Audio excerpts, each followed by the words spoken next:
Hello everybody, and welcome back to part 2 of our review of Slipknot's new album, We Are Not Your Kind, the 6th studio album from one of the biggest bands on earth today, Slipknot.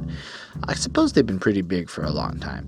Anyway, my name is Holden Stephan Roy. I did the whole intro thing in the whole first half of this album in part 1 of the video. So for those of you who haven't watched part 1, I highly recommend you do so. Otherwise, I'm going to go through the rest of the album track by track, but like certain points that I've already expounded upon in part 1 might not be expounded upon it with as much detail here in part 2. But listen, if all you care about are the songs on this half of the album, who am I to stop you from adding watch time on this channel? On that note, thank you for being here. I look forward to having you along with me on this adventure, and maybe this is a red flag to y'all that I talk too much.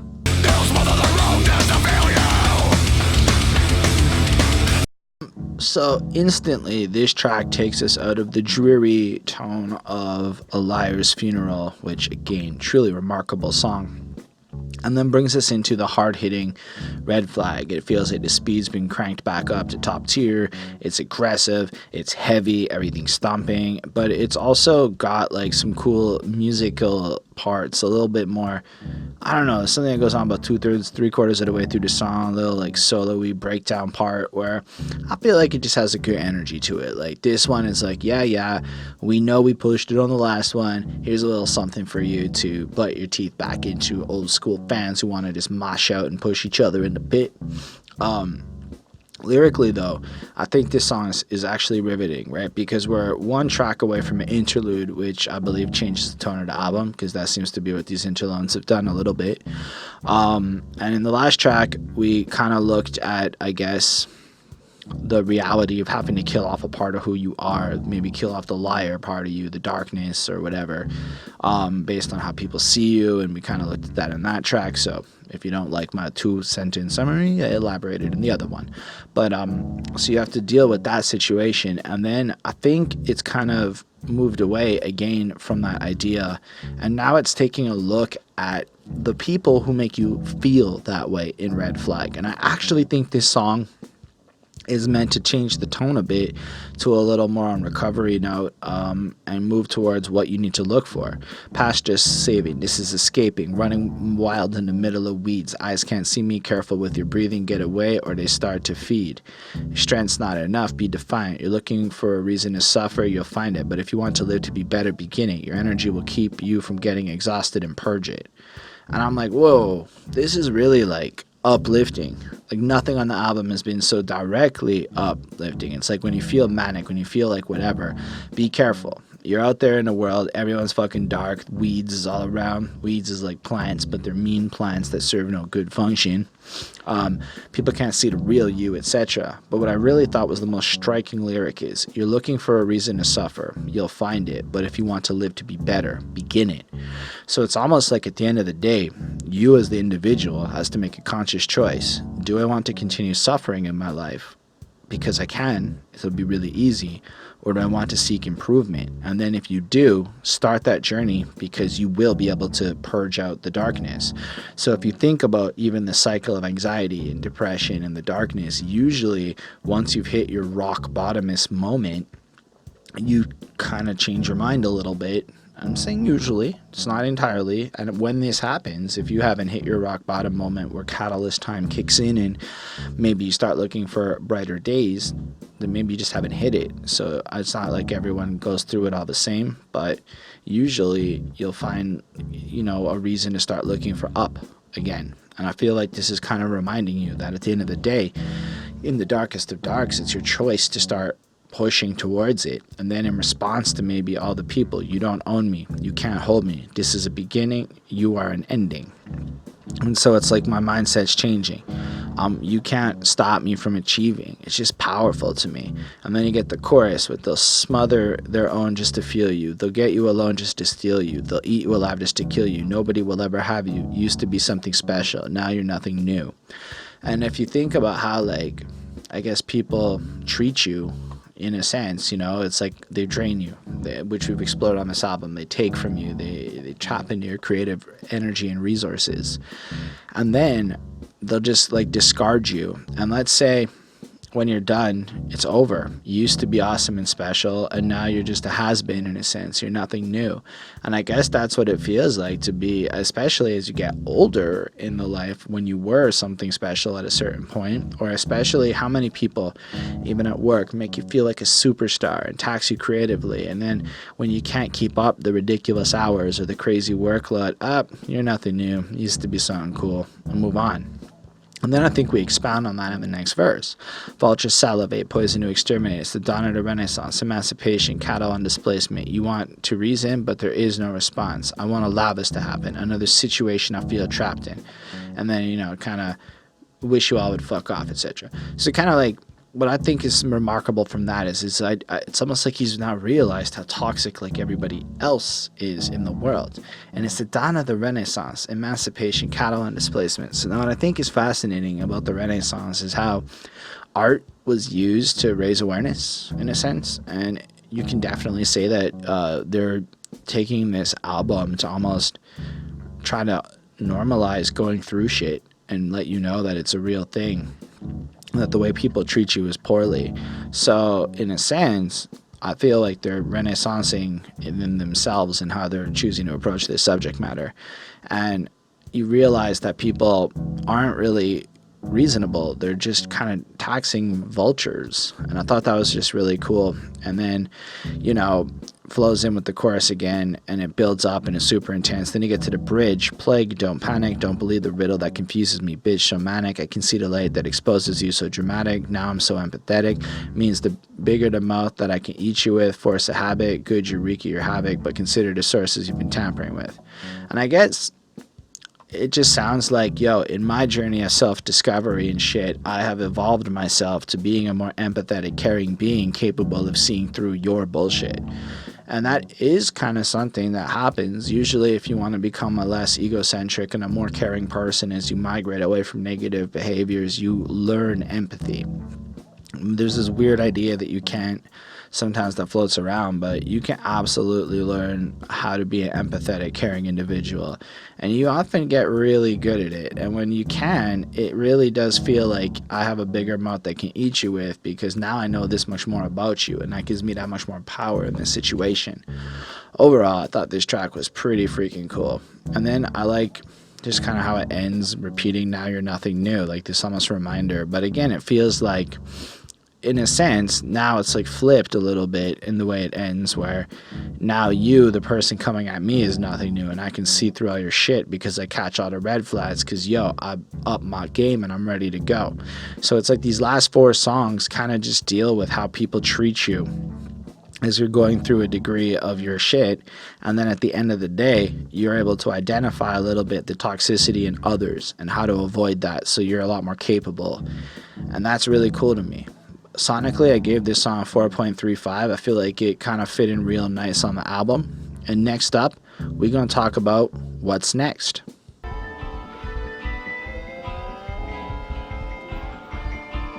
So apparently part of the reason the song's called What's Next is because they've been working on stuff for so long, and every now and again titles change, and you get used to something being called something, and then it gets called something different. So ultimately, this was just a what's next moment.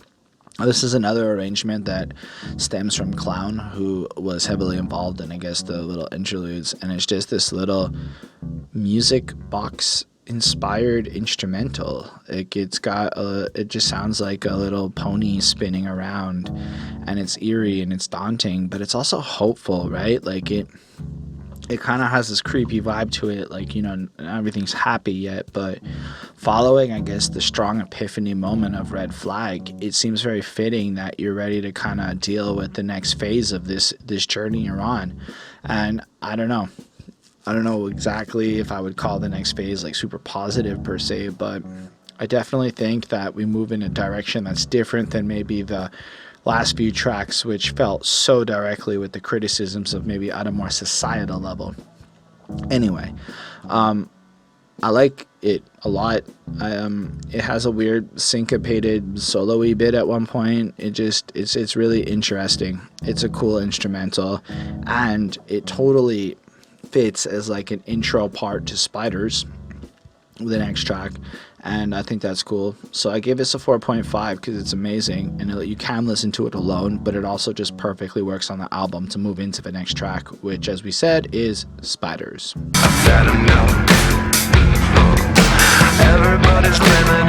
This is the weirdest fucking song on this album. Like, if you were to say what song sounds like weird and maybe is not one that fits, no, don't get me wrong, it fits. It really works on this album from like my perception, but like this is the most stand out, like in a sonic point of view. It's got this creepy like doo-doo-doo-doo-doo kind of sound going on with it. Someone calls it funk metal on Genius. I don't know if that's true, but it totally feels not like the genre of the rest of this album, but still feels thematically and like sonically like it fits the dark tones of what we've been exploring. Corey comes in singing, and after like that weird intro, and it's like jarring, like you just like, what? Like it's just so cool. Like I think it's cool, not in a bad way. It's just jarring, and wow, that caught me off guard. Then you get, well, you can go at it alone or keep it in between. The pages of the books you burn so no one gets to read. The finger pulls your stitches tight, but knowing someone's secret is not enough. Everyone's a little bit a lot of the time. And I think that's fascinating, because if we look at maybe the last phase where we burned off our caring of what other people think, and you move into it, now you kind of have the choice. You can go out alone or keep it in between the pages of a book that no one gets to read. So now you've got all these things still going on, right? Because I think that's an imperative transition, is just because you get to the next level of awakening and maybe you're no longer caring about what everyone thinks about you, you still have these spiders or these issues that you're dealing with, and you're still hiding them. And even if people know your secret, it's only a snapshot or a fraction of the greater picture. And so maybe it's best to keep it isolated, but still at night when you're lying in bed, you know, I picture it, the spiders come in side by side, 2 by 2 and night by night, who is food and who's thrown away, and then it just repeats that. And it's eerie, like spiders coming side by side. Like it's got this haunting feel to it.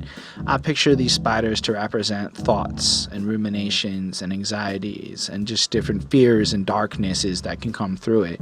You know, the stuff that when you are alone, that plays through your mind and haunts you. And it's just really eerie. I guess that's the most I can really say about that part. The next verse is just, you know, when now is not the time, tomorrow disagrees, but your real world isn't ready to face the face behind the real me. Time to think it over. I'm not over trying to overthink. I've had enough. Everybody's limited to what's on their mind. That's why I really think this song is about like ruminating in the middle of the night, because you kind of sit there in the middle of the night when time is just passing, you know, it's not over, tomorrow's kind of there, you're stressing about whatever's happened, the future is going to obviously contradict you, your real world can't meet your real world, your perception of things can't really be honest enough with yourself to meet the true self of yourself, so you end up almost fabricating things, thinking, over rationalizing, getting frustrated with getting lost in your thoughts. But to kind of like tie it back in the two verses, you know, so instead of everyone's a little bit a lot of the time, it's now everybody's limited to what's on their mind. So now it's like what you know and what you think about is essentially the factor that controls who you are and whatnot. Then you get this weird little spiders bridge thing where you repeat spiders a while and make yourself a martyr's pet and watch them all escape. Make yourself at home instead, you'll lose your toxic ways. And that's interesting, because if you think about these spiders as the different forces trying to influence you and darken your day, you can either give yourself into it and, you know, maybe watch the spiders escape, or maybe lose control over your situation, or watch these thoughts go away. So instead of being something that you can work with, you have these thoughts that just come and go. I don't know, maybe I'm reaching. Or make yourself at home instead, you'll lose your toxic ways. If you instead of maybe try to enslave yourself to certain systems, you go and build your foundation and create your environment, you actually can overcome the toxicity in your life, which is true and actually really cool to again see that kind of twist on a song like this. And, you know, hints of like positivity are like sprinkled into a lot of these songs, giving you ways to like find better solutions for yourself. Go in alone, suffer for your feelings. I'm not enough, but everyone's a little bitter all of the time. And I like that because it's true. You know, like, actually take your time to go be alone. Something that I was told when I was younger is at some point everybody should live alone, and it's miserable. I felt like for myself there were days where I felt so lonely and isolated, and it was really hard at first, but then you kind of get okay being alone, and you recognize not everybody has good days all the time, but you end up being able to work through things through being alone. And I don't know, especially in our generation where everyone just feels the need to be around people all the time. I don't know, the song just kind of brought me there. Overall, I thought it was weird and creepy and fascinating to listen to, and almost like a little bit of a breath of fresh air on this album, because it is so out there and different and weird. But it also showcases just how talented Slipknot is, because that's a lot of styles that they've got on this project. No two songs. Well, Red Flag kind of sounds a little bit like Neo Forte and whatnot, but everything still has a huge distinction and stands out. And no two songs are really identical sounding. So that's really impressive to me when hearing it. But you also hear the quality of what like 20 years of experience is in a band like this, because the level of composition, these songs are longer, thought out, put together. Like, it's just really remarkable that they can also make everything sound so distinct, but also flow everything through in a way that almost tells a story. That's expert level writing. No wonder Slipknot is like such a huge band. Anyway, next track on this project is called Orphan.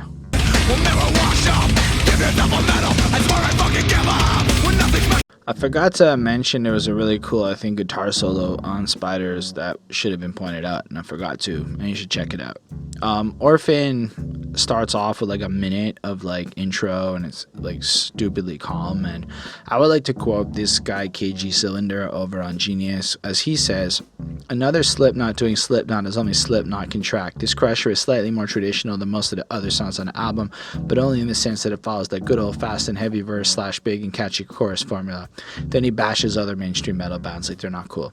So the part where he said that first part's awesome. Bashing other metal fans, who cares? Slipknot's dope. I mean, frankly, I don't know why everybody has to have this like competitive attitude with it. Like, the world is not the same, and anybody coming in today is in a different game than back in the day, and it's really hard to be yourself unless you actually have a tenured legacy like Slipknot.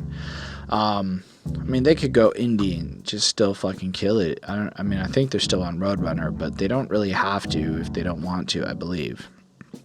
They're pretty famous.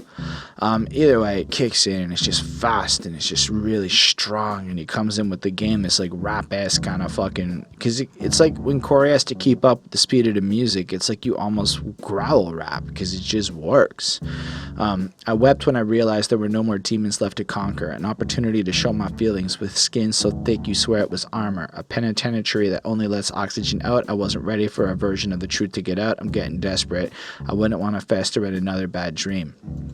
Now, what I took from that is, if we think about it, like you're now building up your quest towards self-recovery and, you know, being a functional person within yourself and coping with your shit, we get to a point maybe where you've basically beaten most of your bad habits and you still feel like awful because maybe that's just how you're hardwired or whatnot.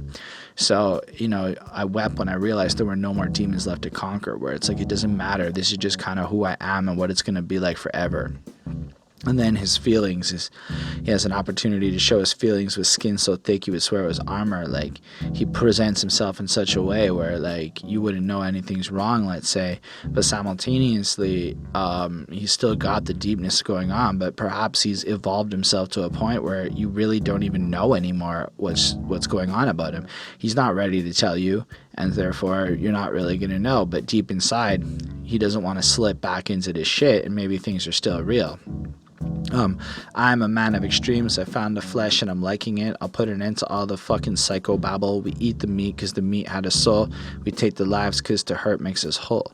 And then I'm like, wait a second. Is Corey Taylor giving us a little double entendre here, pointing out that when we do commit the murder of animals to eat the meat, that is like consciously, like deep down, we're sadists. So we like eating meat because we like causing hurt.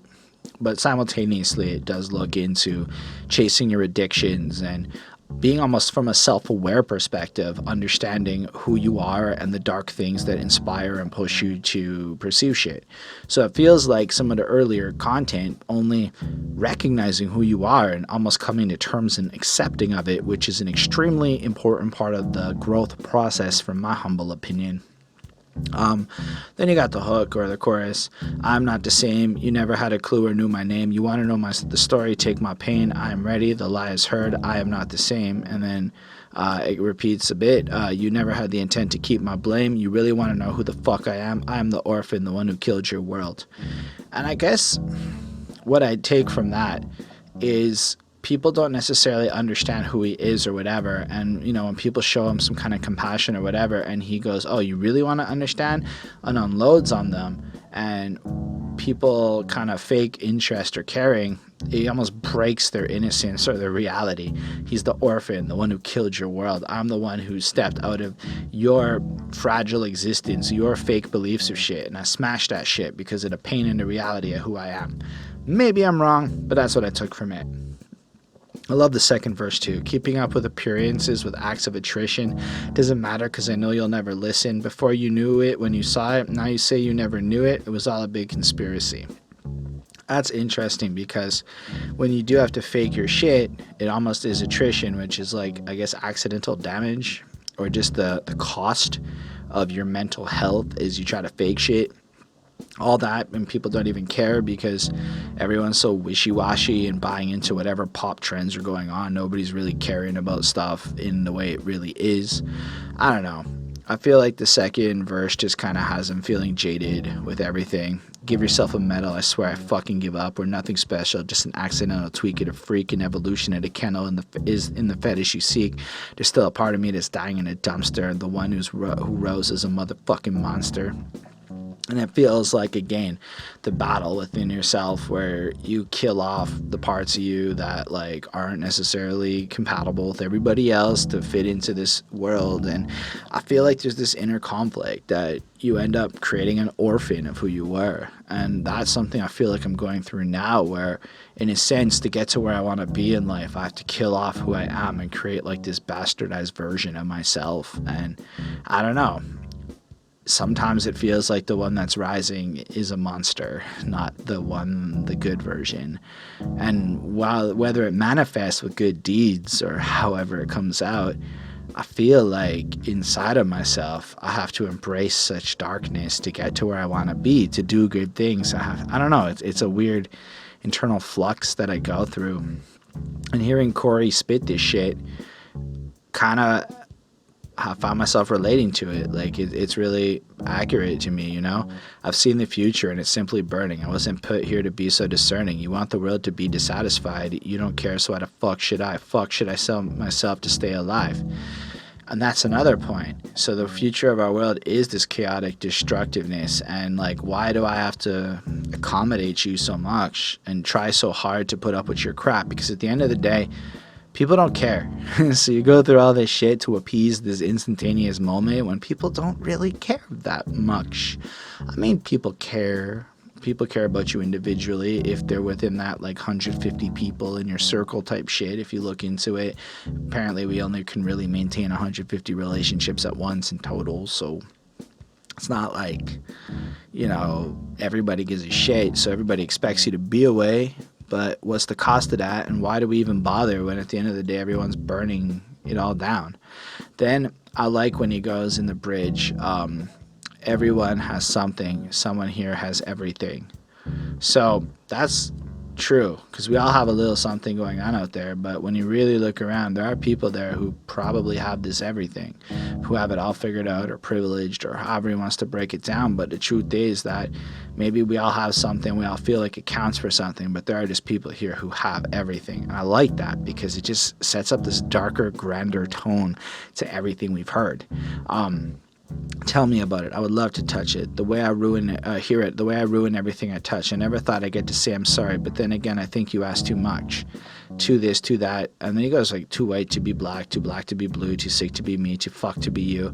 I only wonder if I'll live to see the end of the road. It always gets me nowhere. And I thought that was cool because it's almost like at this point, again, he's listening to all of your criticisms about him, and he's just listening and he's going through it. Okay, and if we think about society and the way society judges us, it's almost like you never really get the opportunity to apologize when you do get condemned or pushed. And even if you did, what's the fucking point? Because at the end of the day, you can't be perfect. You're always going to get asked too much. There's always going to be like something that gets in the way of whatever standard you're trying to achieve, because people are fucking fickle these days. And so maybe one day I get dragged through the fucking rails of Twitter, and I guess that would be good for my career. But like, I don't know. Everyone here has something. Someone here has everything. I'm the orphan, the one who kills. And it's fascinating because if we look at this from the frame of this fairy tale middle class existence everyone's chasing, then it's like, yeah, some people have it all. But here with my blunt reality, I break your ability to have faith in the system. I don't know. I really dug it. I thought it was a cool album. A cool song so far on this album. I give it a 4.75. It's definitely one of my favorite ones. And then, why don't we jump into the next track, which is almost 7 minutes long, and it's called My Pain. Just as long as I say love. This track is like really ambient, considering the length and everything. Like the first minute and 45 seconds barely have anything except like a little, I think, kind of sampled and faded intro thing. Pain, she loves me, wants me to be less scared, more free, to feel more of my pain.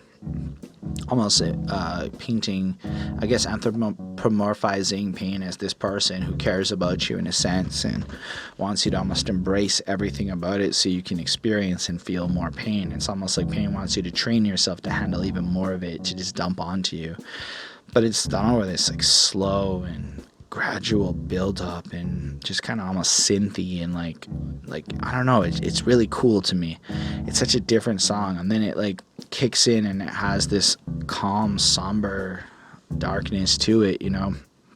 And then Corey just sings over it, and he's singing at a very slow pace, so it takes him like a while to get through this verse. It's like everybody's drawing it out, but to exemplify emotion, not so much anything else. So I believe he's taking on the role of pain. I'm your friend and I'm your shade.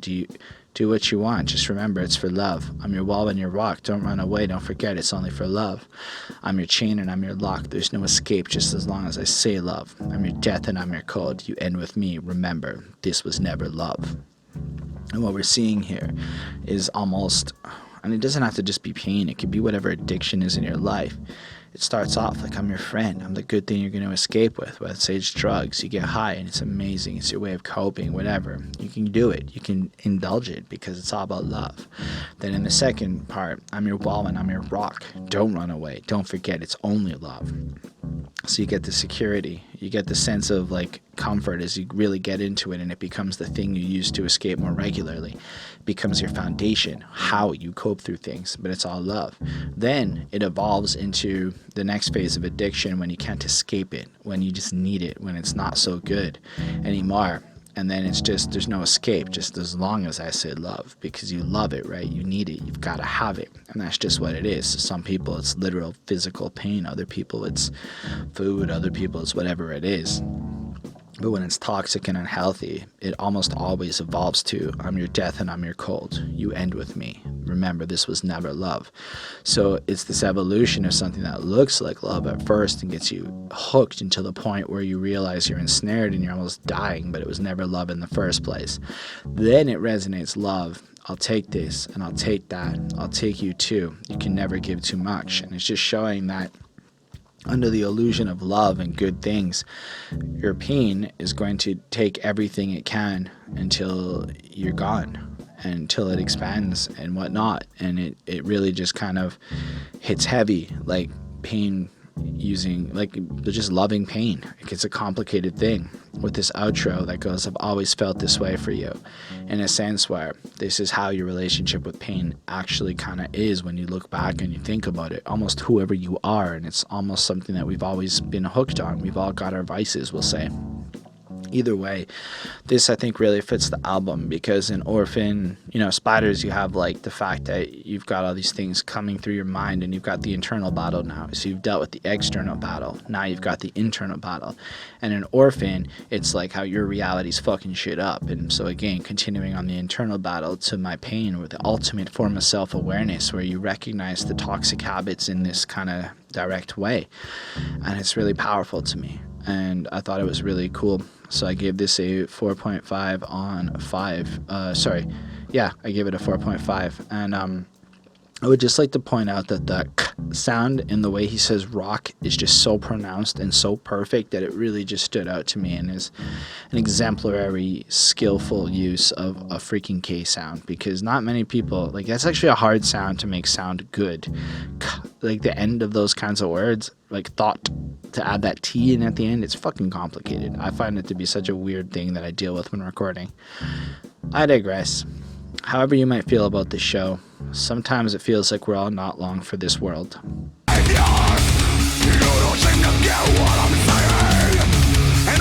So, if you really go down that path of the self side of recovery, I suppose, in the more mental capacity,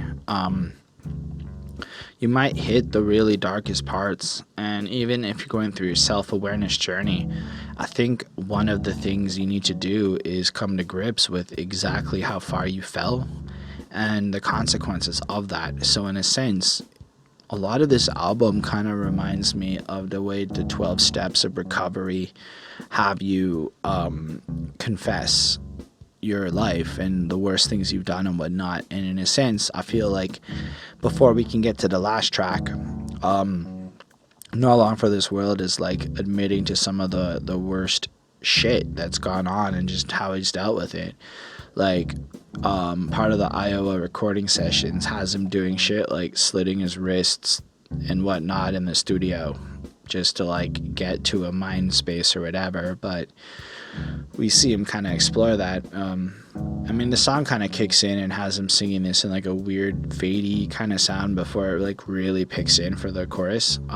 So cutting or scratching, they scar the same, the angle is off, edges are soft, the mark remains. I know I'm bitter and full of rage. You would be too, what I've been through. Knowledge is a difficult age.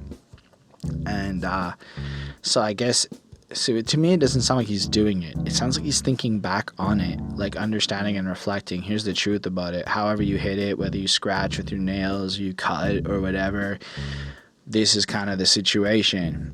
He knows he's angry, but when you're thinking back and being aware of it, knowledge is a difficult age. Knowledge is the part where you recognize that all those things you did were really bad and you use that to not do them anymore. And I think he's taking this like reflective tone and he's saying, yeah, I went through all of this and it was fucking hard. No wonder I'm so fucking angry now, because I'm not, he's being healthy. As I understand it, he's sober and he's not indulging all of the shit that he used to do when he was younger. So this is like a healthy Corey expressing how fucking difficult it is not being able to do this type of shit. And I believe part of that, just if you really want to jump ahead, is the way the song ends with I was not long for this world, kind of exemplifying linguistically that this whole song is the past and he's describing how he felt at one particular time, but he is again past that, because I think Corey's being very smart on how he's presenting this subject matter in a way where there's no encouraging of it. It's like, yo, you can be better. And I think it's really important. But the chorus screams in a little bit. So decide, tell me how I'm gonna die, cause I've already gone anyway. Decide, tell me how you love to lie. It wasn't really hard to see, not long for this world.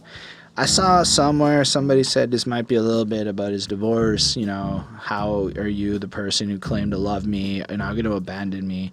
When it was clear to see I was this fucked up the whole time if you knew what you were looking for. So you can, tell me how I'm going to die. But I think it's just anybody that ever cared about you, that abandoned you in your hardest parts, where it's like, yo, you see I'm in this situation.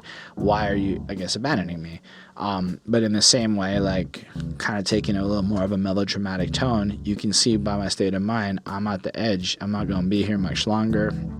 Then we go into the second verse where it's like, carving or biting, we bleed for keeps, utter control into the cold heat. Hell repeats, God, I'm starving, spreading me thing, buying a story, my soul is for sale. Trust is such an arrogant thing. And again, it feels like he's kind of spaced out at his wit's end.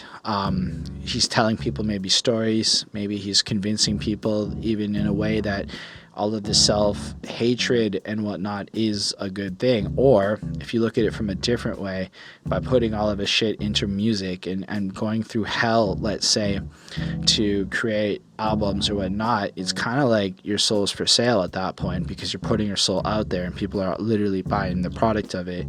And then I like the idea that trust is such an arrogant thing. Like, if you think you can trust something, that's some fucked up shit inside of you.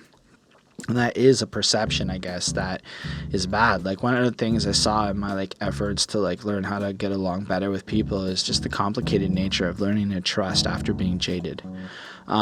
Anyway, the chorus comes back in, and it just, again, got this intensity. I don't feel like it's like the fastest song, but it's got a nice, heavy, hard-hitting thing. The guitars are pretty cool. Overall, it's got like a good sound flowing on in. You get this little bridge. I know the shit you eat. There's nothing mellow in the drama. Nothing mellow in the drama you live and breathe. Get it? Melodrama. But no, your drama's not mellow, because he's flipping mellow now to be excessive. And a melodrama is kind of fake drama. So he's saying that the drama's real. You like your secrets to be kept in the family. You don't get credit for your rare good behavior. Go be a savior. And it almost feels here like it's super personal. Like, whoever he's dealing with doesn't want this shit to be like public. We got to keep it on the low. Maybe it's internal within the band and that kind of stuff. But it does feel like if you're dealing with someone on a personal level and you're going through some shit, they're going to treat it like a dirty little secret. You don't seem to get what I'm saying, and I'm sick and tired of explaining. Good night, good luck, goodbye, good luck. There's nothing worse than a ghoul manifesto. I'm not impressed, though. And here it's like, you giving up on a person, you're trying to explain what you're going through, what you're dealing with, etc. And then this person's like, yeah, I'm not really going to save you. I'm not, whatever. I tried so hard. I helped you here. I helped you there, your partner. And then they almost make you feel like that was too much, or they were already a hero, so what the fuck do you expect moving forward? And from his perception, it's like, okay, so every now and again you were great, fucking cares, we're not communicating well, get the fuck out of here. That's kind of what I took from that. And then the greatest conclusion that I ever had was when I woke up and said, that's enough. Lying never felt so bad. You don't accept it, and I don't care. Bury yourself above all the guilt. When you're ready, it'll be there. And that's interesting, because again, it's like what we've seen time and time again on this album, where at the end of the song there's this little linguistic clue to it being different, like ownership being taken, control. So maybe for Not Long for This World, we're looking at the more intimate relationship of dating or something like that, and the people who are close to you who aren't there for you. So then he's coming to this realization that he's coming, that through his growth and his discovery, he doesn't have to lie to protect your feelings. He just won't have to hide this shit. So basically, if this person feels guilty or shame or whatever from being with you, it's problematic, and he's gone. And, I guess he's saying, when you look in yourself, you're going to inevitably realize this shit's there, and you're going to have to deal with that on your own. And you can, whatever, how you hurt me, how you're abandoning me, that's fucked up. I'm moving on. And then he does the chorus, does the Not Long for This World, and flips it to I was not long for this world, which leads me to believe that this whole song is a little bit retrospective on betrayal of people who he thought loved him, which we've seen throughout this album. He has not had an easy time dealing with how people are dealing with him in his more depressed, fucked up state. Now, just to comment quickly, mental health concerns are valid, because if you're going through stuff, it's complicated. I think I saw something like 12 to 15% of people in North America have borderline personality disorder. If you go looking at that, man, that means that like 1 in 10 people have trouble processing how other people behave. And that's a lot of people to have no resources or help in this world, because we don't. It's shamed, and a lot of young people are more aware of it, but I know a lot of older people that probably fall into that spectrum who don't even know. And then if you try to behave in a way where you indulge that, or you try to understand that, it's complicated, because people just kind of expect you to behave a certain way in public or around them, especially at work and whatnot. So either way, I think what he's doing with this album is pretty remarkable in documenting all the different pain points on his journey of getting through it all. So I feel like he's at both the end of it all with this person betraying him, but also kind of taking ownership to waking up and escaping it at the end of it and realizing, I don't need this shit from you. You make me feel this way. It's fucked up.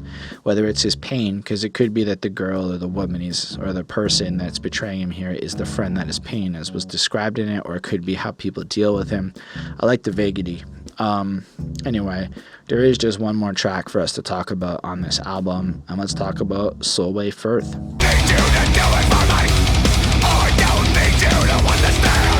So this track totally starts off with a sound that's reminiscent of the intro of Insert Coin. So what I tried now, and maybe I'm like imagining this somewhere along the way, I learned about infinity albums, where essentially you end your album in a way where if you hit repeat, it kind of restarts and it kind of cycles through it all again. And I think the way that this album ends is a couple seconds of silence, but it then flows into something that sounds very reminiscent of Solway Firth, where like Insert Coin could ultimately be like an extended outro of this track, which then totally flows into Unsainted and kind of makes this album feel like a more complete, encompassed, you can put it on repeat experience, which I think is pretty cool. So in that little intro we get, today up on this hill, I'm counting all the killers, they sway as they swarm, a look at gluttons in their eyes, they mutter as the body loses warmth, they pick your bones like locks inside a tomb and take great care not to take care of you. Here's an unexplainable one. And then when he goes to here's an unexplainable one, it gets like picks it up and whatever. But it's fascinating because after all of what we've learned on this album, he now has the skills to identify the bad people. His empathy is jacked up. He's kind of able to be more of like a calm, composed, I guess, person. So he's sitting up on the hill and he looks around as he sees all these killers, all these greedy, selfish people with gluttonous looks in their eyes, willing to pick apart people and basically go out of their way to not take care of you and your system, especially from an up top point of view. The government does not care about the mentally ill in our part of the world, or any kind of depression, or any kind of struggling. People just don't care. You're supposed to be this fucking perfect machine until you die. Anyway, then the song like picks up and gets into it. It gets kind of heavier. Well, I was learning to live. We all were living a lie. I guess you got what you wanted, so I will settle for a slaughterhouse soaked in blood and betrayal. It's always somebody else. Somebody else was me. You want the real smile or the one I used to practice not to feel like a failure? And I think it's cool here because, in a sense, it's commenting on how as he's going through this process of learning how to live, it's like everyone kind of embraces this fakeness, this complacency, this everybody wants to be all happy. We let the world progress in the way it does, but like, you know, if you're real about shit, it's gonna get real bad in the next little while if we're not willing to step up a little bit. And so I could see how we all end up in this slaughterhouse of blood and betrayal. Everyone's in it for themselves. People aren't really about squad no more. And I like the part where it's like, you want the real smile or the one I used to practice not to feel like a failure? And that's crazy because half the time I smile as a person, it's this thing where people like you more if you smile. And I don't know how to do it sincerely. When people have told me when I'm smiling properly, like it lights up and people like my sincere smile, the real one. But the other one that most people get is this smile I've learned how to put on because it's expected of me, because deep down inside I don't feel that many reasons to smile in life. Not that there aren't happiness. I like to smirk more, but there's a lot of check boxes to hit on my list before I feel like I can smile the way I want to again. And then I love the hook here, you know? I don't need you to do it for me. I don't need you to understand. I don't need you to hide it from me. I just want to feel like any other man. I won't show you the whole story. I won't show you the aftermath. I won't show you my allegory. Don't look away. Here's an unexplainable one. Well, that's fascinating. So at the end of the day, it's like it almost feels like this whole album has reached this point where Corey has gone from requiring the acceptance of others to feel complete and whole to not needing it in any significant way, to a point where he's not even going to tell you what's going on to the same level of detail no more, because ultimately he's found a way to handle it. And instead, he doesn't need your help. He doesn't need you to understand. You don't need to hide your shit from him. You know what? Fuck it. We don't need to go through the song and dance of all of it. You just need to, I just need to be myself, and you need to be yourself and shit. I'm not ahead of my time. I just drew my first breath. If I'm alive tomorrow, I will alleviate the pressure by cutting you out of me. I found my bottom line dead on the front lines. I'll know I'll never go home, so set fire to your ship and past regrets and be free. And in a sense, I think what he's trying to say here is everybody's past is kind of fucked up, full of some shit. You can't go backwards. We spend so much time trying to go backwards, trying to repair relationships, trying to deal with stuff, and it's kind of complicated because let's say you burn that bridge, it's burned. If your past was built on trying to appease others, then why do you even want to go back there? Nah, instead, you went through all you went through to get to your future and look towards that. And I like the way he's putting it. Like, I'm not ahead of my time. It's like I'm just aware of what's going on now, and I'm aiming to go towards a future where things are going to be absolutely better. And I thought that was really cool. Like, so now I found my new path in life, and I recognize that the way things were isn't going to actually, be as bad as it was. Like, it can be something different or better. And then, what have you done? What have you done? And it's almost like this question, like, you created this monster in me, or you inspired me, or how did you help or contribute? I don't know. It's really interesting. And then I like how it just ends with, oh, while I was learning to live, you taught me how to die. I guess I got what I wanted. Another needle in the back through purified scarification. It wasn't somebody else. You fucking did it to me. You want a real smile? I haven't smiled in years. And I really like how he kind of ends it up with, look, y'all put me through this meat grinder of life to get me to be what you expect me to be or what you want me to be. And I went through the journey. I figured it out. I got my peace of mind in his complicated, dark way that he's put it. Y'all tortured me and scarred me and hurt me, and this brought it up there. So you guys want my real smile? I haven't smiled in years because I don't feel it, because I'm not doing that fake shit no more. I'm not putting up that fake smile and trying to impress you like I used to. Also, apparently the title has to do with this Solway Firth spaceman picture, which is a little girl, the spaceman behind it, and the photographer swears that the spaceman wasn't there before. So, in a sense, that's like a metaphor for fake shit happening. Like, whether the photographer's faking it or somebody faked the spaceman into it, the idea is at the end of the day, Corey isn't going to be fake anymore. He's going to be real with his shit. He doesn't need your approval. He doesn't care if you want it. You can't have his fake smile anymore. It's just going to be the real shit. And then it just kind of ends. And then I realized there was a music video to this that I didn't see, but apparently it features some shit from The Boys, a 2019 Amazon original. Do you guys like Amazon Prime TV? I have it. I never even watch it. Anyway, that's basically the end of this track, and then it has a bit of a musical outro bit that kind of is super reminiscent of Insert Coin, and in my opinion they flow in together. I like this closer. I think it's a crazy awesome experience. I feel like the climax of this album is fully reached in this moment, and you're not left disappointed, and this is one of the best songs on the album, so I'm giving this guy a 5 on 5. Truly divine. So I guess that's the end of the album review, and we do the little wrap-up part now. I give this project a 4.5 on 5. I think that for me, I could listen to this album at any point for the rest of my life and still find the same value in it. The reason for that is Corey and his lyrics more than the music. Like, the music's super fresh and super dope and well composed and well put together. None of the tracks are repetitive.